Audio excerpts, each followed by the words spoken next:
जय हिंद साथियों आज के इस वीडियो के अंदर जो विषय है प्री 2006 रिटायर्स PBOR पेंशनर्स के लिए government of India ministry of defence का एक लेटर मिला है मुझे।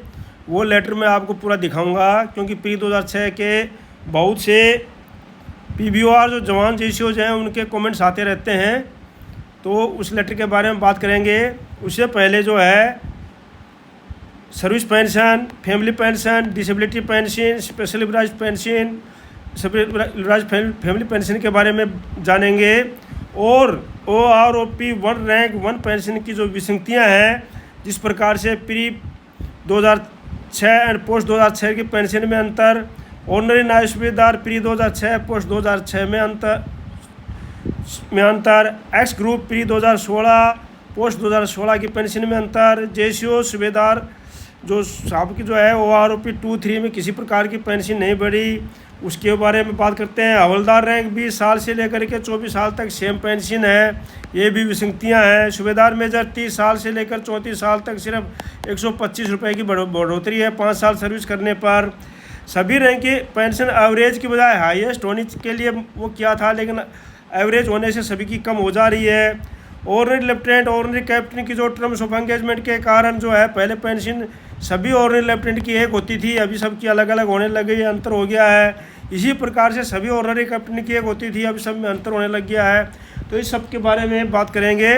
अगर आप इस चैनल में नए बने तो इनको सब्सक्राइब जरूर कर लीजिए, लाइक कर दीजिए और शेयर कर दीजिए, ताकि जो है इस प्रकार के वीडियोज़ लेटर के साथ में आपके साथ मिलते रहेंगे।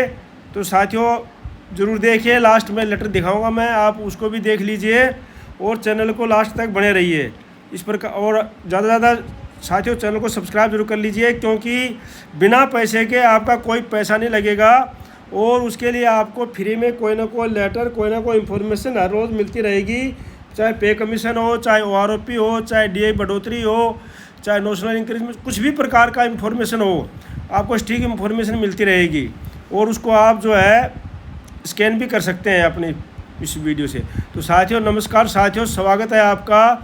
आज हम बात करेंगे उन लोगों के बारे में जिन्होंने देश की रक्षा के लिए अपनी ज़िंदगी का सबसे कीमती समय सेना में दिया है। और कौन है वो? हमारे पूर्व सैनिक, जिन्होंने अपनी ज़िंदगी का सबसे कीमती समय, बोलते हैं कि जवानी ही होती है आदमी का, क्योंकि बचपन तो ऐसे ही बीत जाता है और बुढ़ापे के अंदर कोई 50 परेशानियाँ होती हैं, लेकिन जवानी होती है आदमी का जीवन जीने का। और वही ज़िंदगी जो है एक सैनिक जो है अपने देश में देश की ड्यूटी करते हुए लगा देता है।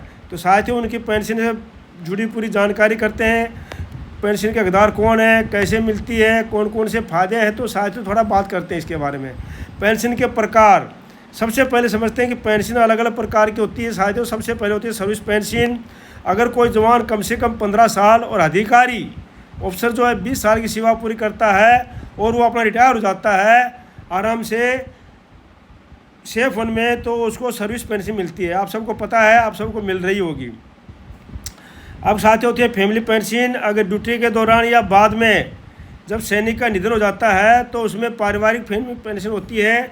उसमें भी कई प्रकार की फैमिली पेंशन होती हैं, जैसे इन्हांस्ड फैमिली पेंशन।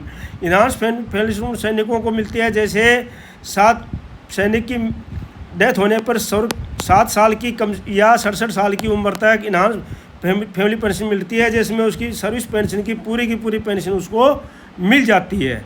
तो ये होती है उसकी इन्हांस फैमिली पेंशन। और होता है फिर नॉर्मल रेट फैमिली पेंशन। ये साथियों उस समय हो जाती है जब 7 साल पूरे हो जाते हैं या 67 एज हो जाती है, तो फिर उनकी जो फैमिली पेंशन जो है सर्विस जो उसकी लास्ट पे स्केल थी, लास्ट उसकी पे स्केल थी, जो उसकी पेंशन बेसिक पेंशन थी, उसका 30% मिलता है, बाकी को 50% मिलता है सर्विस पेंशन को। लेकिन नॉर्मल फैमिली पेंशन को 30% बेसिक प्लस उसका DA मिलता है। तो ये होती है फैमिली पेंशन। अब साथियों और भी स्पेशल लिबराइज्ड फैमिली पेंशन है। अगर कोई सैनिक युद्ध में या ऑपरेशन में या किसी भी कार्रवाई के अंदर तो सेना की ड्यूटी के दौरान होता है, तो उनको मिलती है साथियों स्पेशल लिबराइज्ड फैमिली पेंशन। तो ये साथियों अधिकतर जो है पूरी की पूरी सर्विस, जो जब तक उसकी सर्विस नहीं होती है उस समय तक उसको पूरी तनख्वाह के बराबर वो मिलती रहती है। तो साथियों और होता है साथियों डिसेबिलिटी पेंशन। डिसेबिलिटी पेंशन आपको पता है कि जो साथी ड्यूटी के दौरान चोट लगने से या बीमार होने से किसी कारण से डिसेबल हो जाते हैं या उनको गवर्नमेंट भेज देती है, तो उसके कारण जो है उसको डिसेबिलिटी पेंशन मिलती है। डिसेबिलिटी पेंशन मिलती है साथियों, ये जो फैमिली पेंशन होती है 30%, या मतलब ये समझो कि वो जो लास्ट सर्विस थी उसकी 30%, तो 30% वो है 100% के बराबर, वो 100% के बराबर है। मतलब जिसको 100% जो डिसेबिलिटी पेंशन मिल रही है उसको मिलेगी लास्ट पेड रन का 30% बेसिक का प्लस डीए, ये जुड़ जाएगा उसकी सर्विस पेंशन में। तो service pension plus disability pension दोनों मिल जाती हैं, दोनों पे डीए मिलता है। तो साथियों ये थी मोटी मोटी जानकारी बहुत से साथियों के लिए, तो आप ज़्यादा इसको जानकारी के साथियों शेयर ज़रूर करना है। तो आगे साथियों देखते हैं ORP 1 रैंक। साथियों ये ORP 1 रैंक पेंशन क्या है, ये सैनिकों की 1973 से मांग चलती आ रही है, क्योंकि 1973 से पहले PBOR को मतलब जवान जेसीओज ORs को जो है ये 70% पेंशन मिलती थी अपनी लास्ट पेड रन बेसिक पे का। लेकिन बाद में क्या कर दिया गया 1973 में, तो थर्ड पे कमीशन आया, तो उसमें सैनिकों को जवान जेसीओज की पेंशन को घटाकर कर दिया गया 50%, और उसके साथ कंडीशन लगा दी गई कि जिसकी सर्विस 33 साल पूरी होगी उसको 50% मिलेगी, अन्यथा उसी की रेशो में कम होती चली जाएगी। और सिविलियंस को मिलती थी 30%, उनकी बढ़ाकर कर दी गई 50%, और उसमें भी कंडीशन 33% की थी। लेकिन अब जो है सिविलियन तो 33 साल की सर्विस पूरी होने की थी, लेकिन सिविलियन पर्सन तो जो है 33 साल की कर लेते थे पूरी, लेकिन सैनिक जो है कोई भी 33 साल की सर्विस पूरी नहीं कर पाता था, तो उनकी पेंशन कम होती चली गई। उसके बाद साथियों जो है ये मांग बढ़ती गई, और इस प्रकार से 2006 के अंदर फिर जो है इसको 50% कर दिया गया। 2006 में जो है 6 छठे वेतन आयु से, लेकिन 2006 से पहले वालों की ये विसंगति रह गई, जो कि बहुत सारे कोर्ट केस चल रहे हैं। तो साथियों ORP 1 जो है आपको पता है काफ़ी समय से मांग आती आ रही थी, इसके ऊपर कमेटी बैठाई गई है, बहुत सारी रिपोर्ट आई, ज़्यादा मैं नहीं जाऊँगा। 2014 में लागू कर दी गई, लेकिन साथियों इसमें बहुत सारी विसंगतियाँ रह गई साथियों, और वो विसंगतियों के अंदर जो है हम बात करेंगे अभी आगे चल करके। उन विसंगतियों पर किसी प्रकार का कोई वो नहीं हुआ, तो इसका मतलब है सैनिक एक ही रैंक और एक समान अवधि के साथ रिटायर हुए हैं तो दोनों को एक जैसी पेंशन मिलेगी, चाहे वो अलग अलग साल में रिटायर हों। लेकिन साथियों ऐसा हुआ नहीं, क्यों नहीं हुआ, मैं आपको आगे चल कर कैसे बातें करते हैं। और सरकार ने ORP लागू करके अच्छी बात है, हज़ारों पूरे सैनिकों का फ़ायदा भी हुआ है, परिवारों का भी फायदा हुआ है, लेकिन बहुत से सैनिकों को निराशा का हाथ लगा है। जैसे आगे मैं बताऊंगा किस प्रकार से इसमें कमियां रह गई। तो साथियों इस प्रकार से था। अगर साथियों पेंशन कैलकुलेशन कैसे होती है वो मैंने आपको बता दिया है। पेंशन की राशि कई चीज़ों पर निर्भर करती है, आपकी तनख्वाह, लास्ट में आपकी बेसिक पे कितनी थी, और आपकी सर्विस कितनी है, आपका रैंक क्या है, उनके अनुसार ये कैलकुलेट होता है साथियों। तो इसके लिए मैं अलग से वीडियो बना दूंगा आपके लिए, वो आप देख लीजिए। तो उसके अंदर क्या क्या होती है, लास्ट सर्विस पे प्लस जो है ग्रेड पे प्लस MSP, ये सारी जोड़ी जाती हैं साथियों, और फिर उसको जो है उससे अनुसार कैलकुलेशन के अनुसार उसको निकाला जाता है। तो ये जो है मैं इसके लिए अलग से वीडियो बना दूंगा साथियों। अब जो है ORP 1 की पेंशन की विसंगतियाँ कौन कौन सी हैं, तो सबसे पहले प्री 2006 एंड पोस्ट 2006 की पेंशन में अंतर, बहुत बड़ी विसंगति है साथियों ये, और ये इसके लिए कोर्ट केस भी चल रहे हैं। S30 पेंशनर्स ने, इसमें सिविलियंस हैं S30 पेंशन में अधिकतर, तो जो इन्होंने केस किया हुआ है कि भाई हमारी पेंशन जो है 2006 के बाद वालों के पेंशन के बराबर होनी चाहिए। तो साथियों इस पर कोर्ट केस भी चल रहे हैं, और इसी के लिए जो है सरकार वैलिडेशन बिल लेकर के आई थी कि भाई इस प्रकार का अंतर हो सकता है। तो वो इस प्रकार के साथियों ये एक विसंगति है, इसको दूर किया जाना चाहिए, विशेषकर सैनिकों के लिए, क्योंकि सैनिकों की पेंशन बहुत कम है। 2006 से पहले जो है उसमें काफ़ी हो गया, जैसे MSCP उनके लिए लागू नहीं है, ठीक है नहीं। एमएसपी लागू नहीं थी, लेकिन एमएसपी ओआरओपी के कारण कुछ को मिल भी गई होगी। एमएसपी ये भी पहले लागू नहीं थी, लेकिन जैसे ओआरओपी आई है तो उसके कारण जो है एमएसपी मिल भी गई होगी, लेकिन एमएसपी का अंतर अभी भी बना हुआ है। दूसरा साथियों, ऑर्डनरी न्याय सुधार पी 2006 और पोस्ट 2006 में भी ऑर्डनरी में अंतर है 1,000 रुपये का अंतर। उनकी है 25,000 समथिंग और उनकी दूसरों के 26,000 वो है, तो इनके भी अंतर है। तो इसमें भी ये भी एक विसंगति है, इसको भी दूर किया जाना चाहिए। और साथियों, एक्स ग्रुप प्री 2006 और पोस्ट 2016 में प्री 2016 और पोस्ट 2016 इसमें जो है 6200 वाले का ग्रेड पे जो हो गया है, इसके कारण अंतर आ गया है, क्योंकि इसमें जो है इनके लिए एक अलग से लागू कर दिया टेबल नंबर 8। और वो कोर्ट केस भी है, कल सुनाई थी साथियों, उसका लेटर भी मेरे पास है, वो मैं कल अगले वीडियो में डाल दूंगा। उसमें क्या परिणाम निकला है वो भी मैं आपको बता दूंगा। परिणाम ये है कि उसमें गवर्नमेंट ने जो है वो नहीं किया था एफिडेविट, तो अभी उसके लिए मना किया है और अगली सुनाई जो है सितंबर दे दी गई है। तो ये कोर्ट केस चल रहा है साथियों, उसमें अगली सुनाई जो है 19 सितंबर शायद दी गई है उसमें। तो यह कन्फर्म मैं अगले कल वीडियो में उसको डाल दूंगा, वो लेटर में इसमें नहीं डाला है क्योंकि वीडियो ज़्यादा लंबा बन जाता। तो साथियों ये भी बहुत विसंगति है। और साथियों, जेसीओ सूबेदार की पेंशन जो है ओआरओपी 2 और ओआरओपी 3 में बिल्कुल नहीं बढ़ी। क्यों नहीं बढ़ी? इसका कारण ये है कि जेसीओज को बना दिया गया था पीबीओआर लिखा जाने लगा था। अभी तो सेना ने इसके लिए लेटर निकाल दिया है कि जेसीओज को पीबीओआर नहीं लिखा जाएगा, ये लेटर सेना ने निकाल दिया है।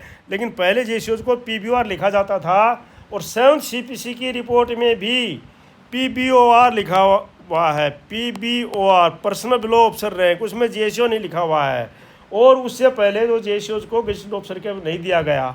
अब उसमें क्या हुआ कि जेसीओज की जो है पे 2014 से पहले जो आते थे जेसीओज, उनकी पे ज़्यादा थी उसके एवरेज में, उसके बाद वालों की कम हो गई एवरेज में। पहले वालों की जो पेंशन जो है 2014 से पहले वाले जो सूबेदार हैं उनकी पेंशन है 32,526, इससे भी ज़्यादा हो सकती है। और जो 2014 के बाद जो आए हैं, खासकर ओआरपी 3 में जो टेबल जारी हुई है उसमें हुई है 31,500।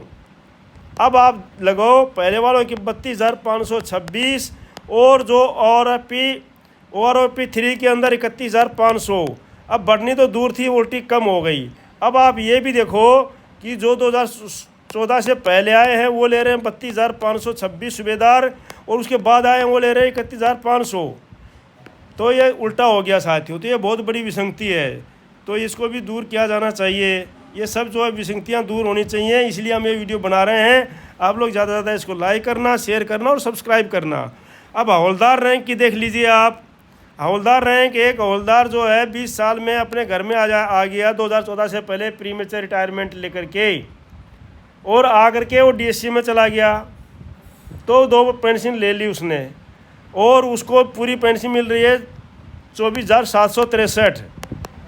और दूसरा हवलदार सर्विस करता रहा वहीं पर 24 साल तक, और उसको भी मिल रही है 24,763। तो साथियों अब क्या फ़ायदा हुआ उसको, जब 20 साल में ही 24,763 मिल रही थी, तो उसको 5 साल का बेनिफिट क्यों नहीं मिला? तो ये भी एक बहुत बड़ी विसंगति है, क्योंकि क्या हवलदार सोचेगा कि भाई मैं जो 20 साल सर्विस करके आया हवलदार 2014 से पहले प्रीमेचर लेके आ गया, वो भी ले रहा है 24,763, और मैं आ रहा हूँ तो 24 साल पूरी करके मुझे भी मिल रही है 24,763। तो साथियों ये भी एक बहुत बड़ी विसंगति है। इस प्रकार से कमेंट्स मेरे पास आते हैं साथियों, ये सारे कमेंट्स मेरे पास आते हैं, इसलिए मैं लिखता हूँ। मैं किसी को फालतू नहीं करता हूँ, जो सही बातें वो मैं लिख देता हूँ बस। अब सरकार का काम है, वीडियो सरकार के लोगों तक, पे कमीशन के लोगों तक पहुँचेगा तो उनका ध्यान भी जाएगा इसके बारे में कि हाँ भाई बात सही है। तो दूसरी बात है साथियों, सूबेदार मेजर का ले लो आप। एक सूबेदार मेजर 34 साल तक नौकरी करता है और रेजिमेंट का सबसे हेड होता है पीबीओआर का, लेकिन उसकी पेंशन देखो आप, उसको पे लेवल 8 में डाल दिया गया। जेसीओज को पे लेवल 6, 7, 8 में डाल दिया गया, जबकि जेसीओ जो गेजेटेड ऑफिसर है और सेना के रिकॉर्ड ऑफिसर ने और सिविलियन के अंदर इनके बराबरी है, तो इनकी सिविलियन के अंदर बराबरी है इनकी 8, 9, 10 में।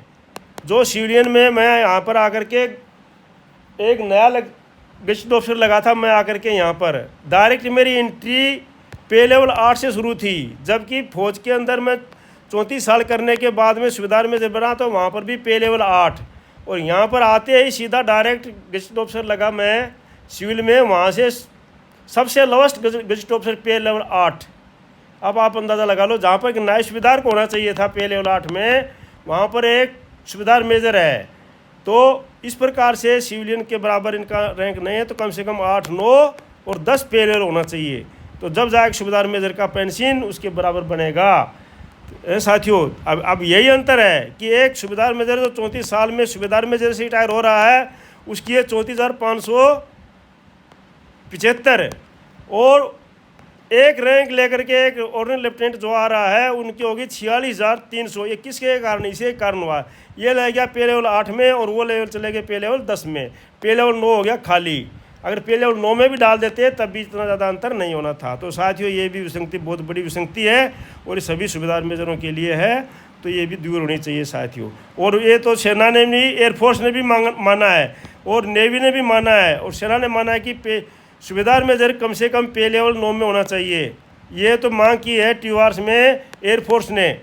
एयरफोर्स का जो चीफ वो होता है, उनका चीफ वारंट ऑफिसर होता है, जो सूबेदार मेजर के इक्विवेलेंट होता है, मास्टर चीफ वारंट ऑफिसर होता है इस प्रकार से। तो उनका जो होता है वो मास्टर चीफ वारंट ऑफिसर होता है, वो उन्होंने बोला है कि ये कम से कम पे लेवल 9 में आना चाहिए, ठीक है नहीं। तो साथियों, ये भी हुआ है। और साथियों, सभी रैंक की एवरेज पेंशन, अब क्या है, पेंशन कम क्यों हुई, इसका एक कारण ये भी है कि जो पेंशन है, जैसे अभी 2024 में OROP लागू हुई है, तो 2023 के अंदर जो रिटायर हुए हैं, सबसे लोवेस्ट वाला रैंक, मतलब सबसे कम पेंशन वाला और सबसे हाईएस्ट पेंशन वाला, उनको जोड़ करके एवरेज निकाला गया है। उसके वो एवरेज आई 31,500, तो इसके कारण जो कम हो गई। लेकिन हो सकता है उस साल में कोई 32,500, अगर ये ऐसा नहीं होता तो उसमें विसंगति नहीं होनी थी। उस साल में कोई 32,526 से ऊपर भी रिटायर हुआ होगा, मान लो 33,000 में भी कोई सूबेदार रिटायर हो गया होगा, तो अगर उसके बराबर कर दिया जाता है तो सूबेदारों की पेंशन भी बढ़ जाती। तो इस प्रकार से ये भी जो है एवरेज के कारण भी ये बहुत ही हाईएस्ट पेंशन के बराबर होती है, तो ये विसंगति नहीं होनी थी, ये भी होना चाहिए साथियों। अगला साथियों, पहले जो ऑर्डिनरी कैप्टन चाहे 28 साल में ऑर्डिनरी कैप्टन बना हो, 30 साल में बना हो, 32 साल में ऑर्डिनरी लेफ्टिनेंट बना हो, 28 साल में, 30 साल में, 32 साल में जब भी ऑर्डिनरी लेफ्टिनेंट या ऑर्डिनरी कैप्टन बनते थे, सबकी पेंशन बराबर थी। लेकिन अभी जो टर्म्स ऑफ इंगेजमेंट के कारण सबकी पेंशन अंतर हो गया। अब सब ऑर्डिनरी लेफ्टिनेंट कैप्टन का अंतर ये बोलते हैं कि सर्विस हमने भी उतनी ही की है लेफ्टिनेंट रैंक में, और लेफ्टिनेंट रैंक में सबने उतने ही 8 महीना, 2 महीना, 4 महीना, 1 दिन, इस प्रकार से सर्विस की है। लेकिन यहाँ पर अंतर जो है पेंशन में बहुत ज़्यादा अंतर हो गया। तो साथियों, ये भी एक विसंगति है। साथियों, एक विसंगति छूट गई PMR वाली, प्री मेच्योर रिटायरमेंट की, तो ये भी साथियों पूरी होनी चाहिए, क्योंकि माननीय न्यायालय ने बोला है कि भाई जवान जो प्री मेच्योर रिटायरमेंट होता है अपनी सर्विस कंडीशन पूरी करके, उनकी सर्विस कंडीशन है 15 साल, उसके बाद वो प्री मेच्योर रिटायरमेंट होता है, तो उनको कम से कम जो है ये चीज़ मिलनी चाहिए। तो साथियों, इस प्रकार से उनको भी पेंशन OROP में शामिल होना चाहिए। तो साथियों, ये छूट गया था मेरे से, तो इसके लिए मैं भी कर लिया। तो साथियों, इस प्रकार की जो है इन चीज़ों को ज़्यादा आप लोग इनको लाइक करके शेयर जरूर करना। अब साथियों, चलते हैं हम इस लेटर के बारे में। Government of India, ministry of defence का लेटर है साथियों, न्यू दिल्ली 7 अगस्त 2003 का है। ये बहुत से साथी कमेंट करते हैं कि सर हमारे को MSCP लागू है कि नहीं। तो साथियों, 2003 से पहले, 2006 से पहले जो है ये ACP लागू होता था। MSCP जो है ये 8, 16 और 24 में होता है। 8 साल पर नायक, 16 पे हवलदार, 24 में नायब सूबेदार। लेकिन उससे पहले ACP लागू होता था 10 में नायक, 20 में हवलदार। तो साथियों, इस प्रकार से ये लागू होता था। इसके लिए अलग अलग कंडीशंस हैं, तो ये लेटर मैं आपको दिखा रहा हूँ। जिस साथियों अगर नहीं मिला है तो 2003 से लेकर के 2006 के बीच के जो साथी हैं वो अपना क्लेम अभी भी करवा सकते हैं, पार्ट वगैरह करवा करके। उसके लिए क्या क्या कंडीशन है आप इस लेटर को भी ले सकते हैं साथियों। ये सो है assured career progress scheme of PBR 3 service and NC सब के लिए, आर्मी एयरफोर्स नेवी के लिए। ठीक है साथियों, ये सभी के लिए, आर्मड फोर्सेज के लिए है, सिपाही के लिए, नायक के लिए, सबके लिए, हवलदार के लिए। तो साथियों इसमें क्या क्या चीज़ें हैं मेन इंपॉर्टेंट चीज़ मैं आपको बताता हूँ। इसमें 5वें CPC के अंदर सिपाही, नायक और हवलदार के लिए लागू किया गया था। ये हवलदार एंड इक्विवेलेंट 20 ईयर सर्विस के लिए, 10-20 के लिए। तो इस प्रकार से साथियों ये जो है अपेंडिक्स दिया गया है, इसमें साथ गया गया। तो इसमें क्या क्या क्वालिफिकेशन दी गई हो आप देख भी सकते हो, मैं दिखा देता हूँ मेन चीज़।